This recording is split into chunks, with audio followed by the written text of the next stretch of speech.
Hey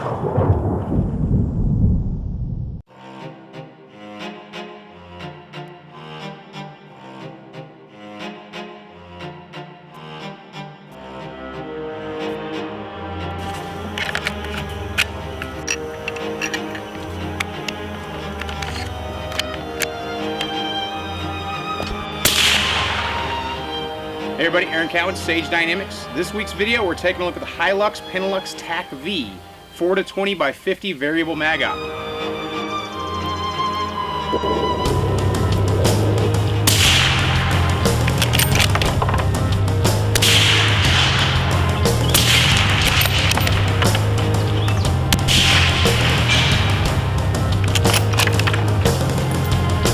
I'm very picky when it comes to long-range optics.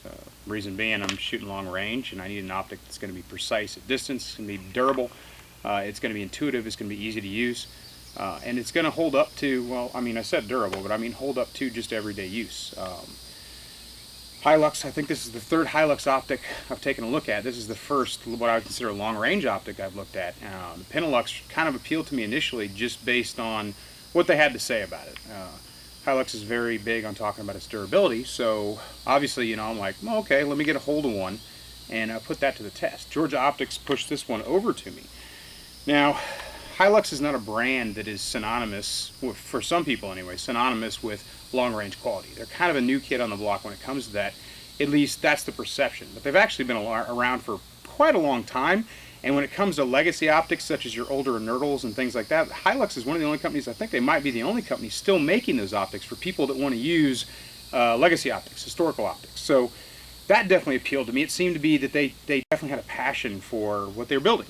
So I wanted to give them a chance. So I got my hands on this 4-20, and I wanted to see how it was going to hold up. Could have put it on a semi-auto, but I wanted to really reach out there, and my long-range gun is a 20-inch AAC Remington 700.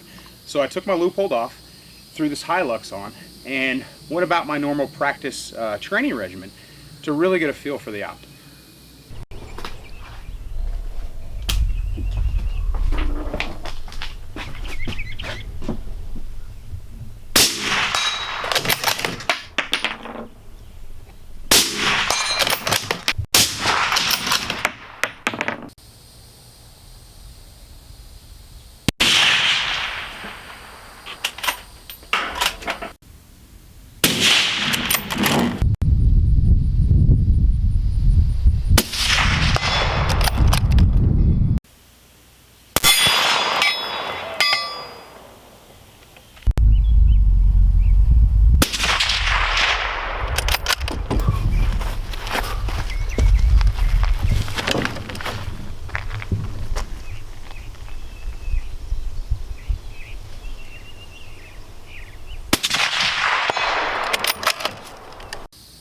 Now getting right into the features. It's a 4-20 second focal plane. So your range estimation using the reticle, which I'll talk about later, is at 10 power. A lot of people prefer first focal plane. Some people like second focal plane. That's kind of a choice you have to make. And there's pros and cons to using both. Some people think that second focal plane automatically means the scope is just cheap, and that's not necessarily the case, because there are people who do prefer second focal plane even for long range shooting. It's all about what kind of shooting style you do, how you were trained, how you practice, things of that nature. Other features, it does have side focus parallax. When we get into the turrets, it is MRAD adjustment. What I do like about the turrets is they are captured turrets. As you can see, there are these caps. However, they are tactile adjustment MRAD, resettable, which I'll get to that as well, and they are durable enough to run without the caps, which I really do like. I usually shoot dope. I usually don't dial in my dope. I usually just hold off. But the ability to run these caps exposed and have them be able to stand up to the the rugged environment or whatever situation I'm using the optic in appealed to me. And if I'm backpacking the gun, or if I'm slinging it, I'm going on a hike or something like that, I can throw these turrets on there to protect, or I can throw these caps on there to protect the turrets as I move about, which is a cool option. I mean, it's not revolutionary. That's certainly not a game changer, but it was cool that they included that option. And put them little caps back on like that. The foxtail, it's not recessed. Some foxtails you see on scopes, or I should say your magnification adjusters, They're kind of recessed, they're hard to get hold on. Some of them, it almost feels like you have to break them in, but this Hi-lux has a really pronounced knob that I can really get in there and adjust. It is an illuminated reticle, comes in green or red.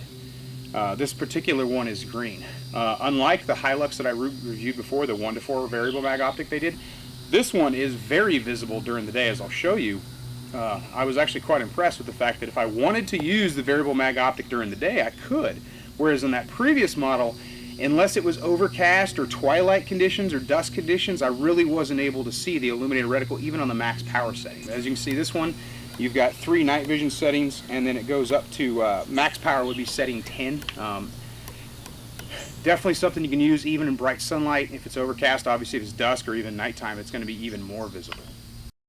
It is a 30 millimeter main tube. For the purpose of the review, I put it on the my ADM QD mount, the 20 MOA mount, which is a favorite mount of mine even for long range. I'm not a really big fan of 2-piece rings. I like 1-piece mounts, QD or not. I prefer that rigidity that they provide. So for the review process, first thing I did was zero the gun, confirm. And then I went about just using it for my normal training regimen, or my normal, I should say, practice regimen. Just the long range stuff that I do when I come to the range and shoot long range. I didn't put a massive amount of ammo on the optic just because it's a bolt gun and I'm not going to shoot that much ammunition, comparatively speaking, to like say a carbine, as I am on the bolt gun. So the purpose, or I should say my goal, was general use, and then I also included some durability tests in the review process. Now getting right into it, the reticle. The reticle is, it's reminiscent of a TMR, but it also incorporates an optic some of you might be or I should say a feature some of you might be familiar with from ACOGs and similar optics, is what's known as the donut, or the death's donut, or the murder bonnet, or whatever you want to call it. It gives you a semicircle around your direct point of aim, which is very useful for close quarter shooting. You basically bracket the head in there. That's where those two nicknames come from. Get yourself a hit.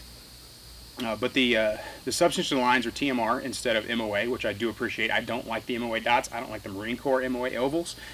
I like specific lines. I like the lines to leave little room for guesswork when I do happen to, and let's be honest, it's rare, but when I do happen to need my reticle for distance estimation, with this optic, I can put it on that 10 power setting. I can get my ranging. I did check it out. You know, I put a 12-inch square out there at 600 meters, checked my math, make sure everything was good. The reticle seems true to form. You can look at it in MRAD or you can look at it in MOA. The turrets are 0.1 MRAD adjustment, which, you know, some people prefer that, some people don't. I am an MRAD fan. I used to be a very big quarter MOA fan, but I think MRAD's really grown on me. Now, as you can see with the reticle, even when it's illuminated, there's kind of a cast shadow there, which can be difficult at great distances. But I wasn't really able to shoot out to, you know, 1,000 meters during the review process, so it wasn't something that I really experienced an issue with. But I could see, especially under high mirage, if you were trying to use the illuminated reticle, how this might potentially be an issue. But again, you could turn it off. Illuminated reticles, for me, you can take them or leave them. I can't say I've ever found myself in a situation where I had to have it, or I could have shot better with it. Even in dusk or night situations, I feel like there's just other ways to get the same mission accomplished. Now, black reticle, aiming into black or aiming on black, that can be a bit of a problem. So if you feel like that's something you might encounter, be it, you know, whatever you're hunting or whatever you're shooting at, it's going to come standard with illuminated reticle, so that's definitely an option for you.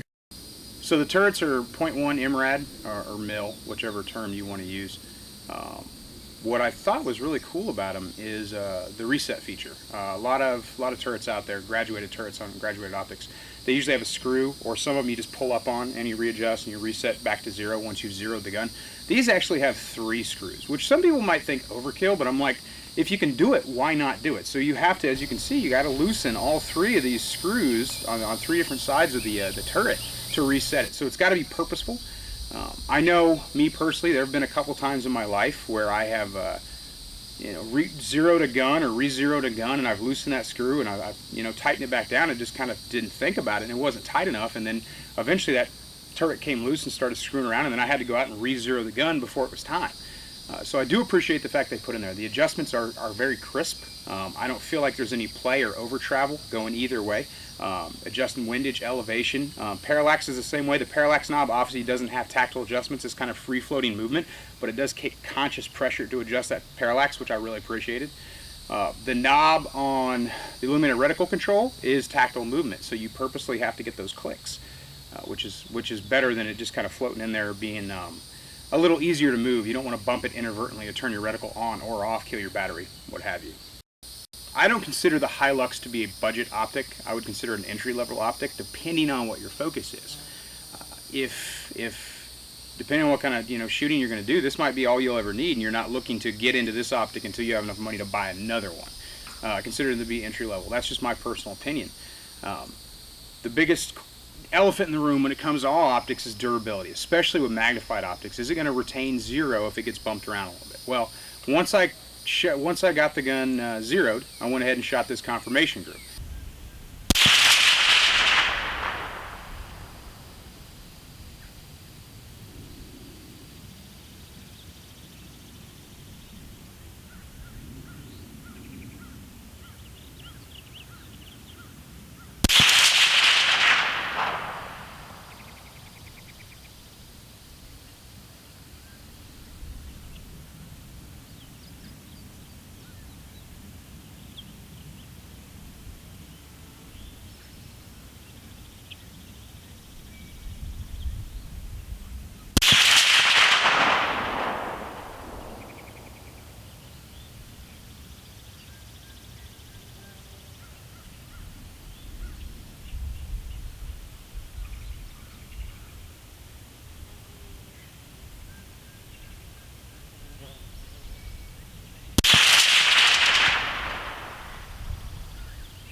My goal was to shoot this group just like I do with other optics I review, and upon completing the group I was going to use the rifle during my normal training and practice regimen whenever I come to the range to shoot long range, but I also purposely wanted to test the durability. Now when it comes to durability testing for me, if you've been following the channel for a while, you know I like to keep things as realistic as possible. I can make any optic fail if I test its durability in a very unrealistic way. I could have run this optic over with a truck and it would have been like, oh, it doesn't work right. But what's the likelihood of that actually occurring to your optic? So I wanted to keep the testing realistic as I always do. I did do something a little unrealistic this time just because I wanted to kind of accelerate the durability testing. I was never really good at drums.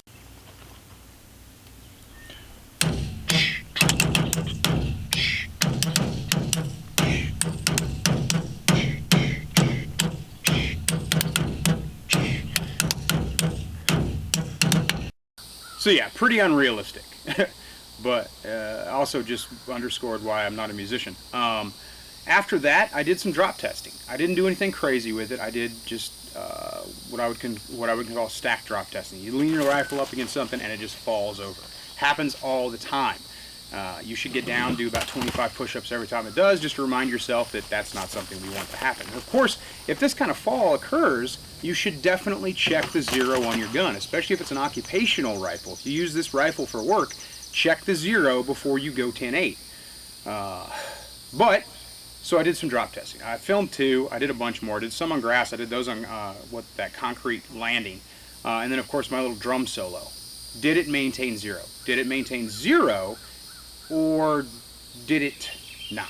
Well, here's the final group. Here's the group I shot after my final drop test.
I had a lot of mirage, and the temperature was about 10 degrees higher than my confirmation group that you saw just a little bit earlier. But as you can see from those two groups, I would say that within reasonable doubt, the 0 is maintained for MOA accuracy. Now again, if your rifle takes a spill like this, or if someone beats a drum solo on your optic, you should definitely check the 0. But this gave me a lot of faith in the optic being able to retain its 0. I've had cheaper scopes, especially those that you find in big box department stores, lose their 0 after being dropped on in less damaging situations than this. So did the Hi-lux stand up to durability? Absolutely. It maintains 0, which is exactly what I want to do. If again, there's still that possibility, because shot groups are subjective. There is a possibility that it's not 100% zeroed, so what I'm going to do is I'm going to take it out and confirm my 0 again, just to be absolutely 100% sure that after a spill, I still have my 0. Final verdict on the Pentalux Tac V. I like it. I do. It's something that I'm going to continue to use. It comes in at a really good price point. You can find it out there for under $1,000, way under $1,000 some places. I got mine through Georgia Optics. They have really, really good deals on them, so that if you're thinking about picking one up, Georgia Optics will definitely be able to take care of you. Eye relief is great. The magnification adjustment is easy to use. It's not stiff. It's not wonky. Mounting it was super simple. It's got a great reticle that is kind of multi-use with that murder bonnet. It's similar to a TMR reticle. It's kind of foolproof in that way, especially if you're a guy who likes to actually work reticles instead of just shooting for dialed distance. Parallax adjustment. It's got turrets that can be exposed, or you've got the little caps to cover them. Illuminated reticle I can use during the day if I want to. I don't really have anything too horribly awful bad to say about the optic itself. In fact, during the entire review process, I don't think I had one significant negative thing that just made me stop and be like, I wish they'd done that differently. Now, there is that stigma attached to this optic because it's not made in the United States, and I get that, but I've said it before, I'll say it again. I'm not one of those people that thinks that people in other countries can't also make quality products. For some people, the fact that it's not first focal plane is going to kill it right there. And I get that. But for me, I know it's second focal plane. I know I got to have 10 magnification to range with the reticle. At that point, it's a non-issue, at least for the kind of shooting that I do. For you, it might be different. You might be looking for something a little bit. But those of you who are on a budget, or who just don't need to spend, $2,000, $3,000, $5,000 on a variable mag optic for your long-range shooting, the Pentalux is great. This is definitely a good optic, and it's definitely something I'm going to recommend to people when they ask. I'm Aaron Cowan with Sage Dynamics. Train accordingly.